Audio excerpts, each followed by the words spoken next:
দলবদ্ধ আক্ৰমণক লৈ উত্তাল কোকৰাঝাৰ। ২৭ নম্বৰ ৰাষ্ট্ৰীয় ঘাইপথ অৱৰোধ কৰি ক্ষুব্ধ লোকৰ প্ৰতিবাদ। প্ৰতিবাদকাৰীয়ে জ্বলাই দিলে বিৰছা কমাণ্ডোৰ অস্থায়ী শিবিৰ।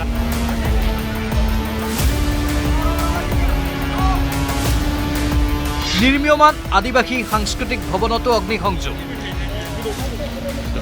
দলবদ্ধ আক্ৰমণ হোৱা কাৰিগাঁৱৰ গৌৰীনগৰৰ 4টা পৰিয়ালৰ ঘৰ জ্বলালে উত্তেজিত লোকে।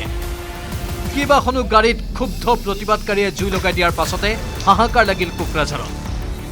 কন্দুৱা গেছ প্ৰয়োগৰ পাছতো পৰিস্থিতি নিয়ন্ত্ৰণ নোহোৱাত শূন্যলৈ গুলীচালনা আৰক্ষীৰ।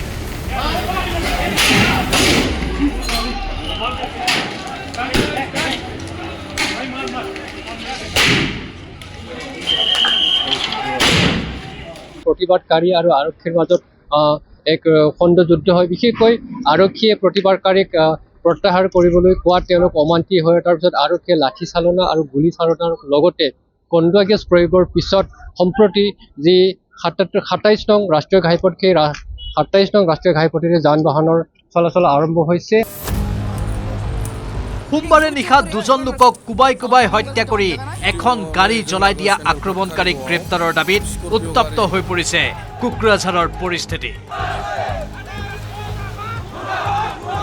মঙলবাৰে পুৱাই ন্যায় বিচাৰৰ দাবীত ২৭ নম্বৰ ৰাষ্ট্ৰীয় ঘাইপথলৈ ওলাই আহিল শতাধিক লোক।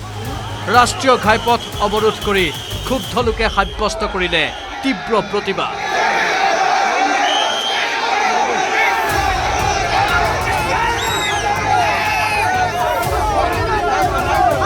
টায়াৰ জ্বলাই ৰাষ্ট্ৰীয় ঘাইপথ অৱৰোধ কৰাৰ ফলত বন্ধ হৈ পৰিল ভূটান আৰু পশ্চিমবংগৰ সৈতে যাতায়াত। ২৭ নম্বৰ ৰাষ্ট্ৰীয় ঘাইপথত আবদ্ধ হৈ পৰিল শতাধিক যান বাহন। আধবাটতে ৰৈ দিব লগা হ'ল BTC প্ৰধান হাগ্ৰামা মহিলাৰীৰ কনভয়।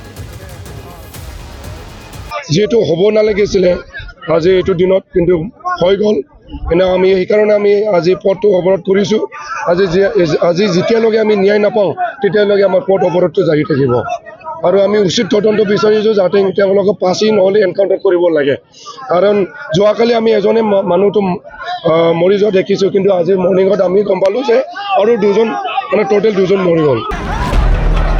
কোকৰাঝাৰ চহৰৰ পৰা 25 কিলোমিটাৰ নিলগত কাৰিগাঁৱৰ বনাঞ্চলৰ পৰা অবৈধ দখলকাৰীক উচ্ছেদৰ দাবীটো মুখৰ হ'ল প্ৰতিবাদকাৰী।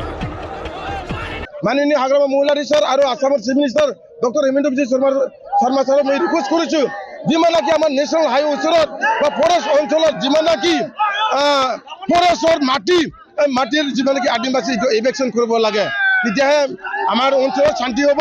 আৰু ঠাই যি জেগাই মানে অলপ সৰু মানে ঘটনা হ'লে মানে আদিবাসীবিলাক প্ৰটেকশ্যন কৰি ডিষ্টাৰ্ব কৰে, অহা যোৱাৰ কাৰণে প্ৰব্লেম হয়। উত্তেজিত হৈ পৰা প্ৰতিবাদকাৰীক ক্ষান্ত কৰিবলৈ ফ্লেগ মাৰ্চ কৰিব লগা হ'ল আৰক্ষীয়ে।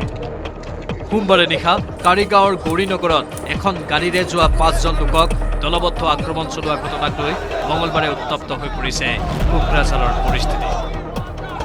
কোকৰাঝাৰৰ পৰা সুৰজ বসুমতাৰীৰ report, news 18 Assam north east.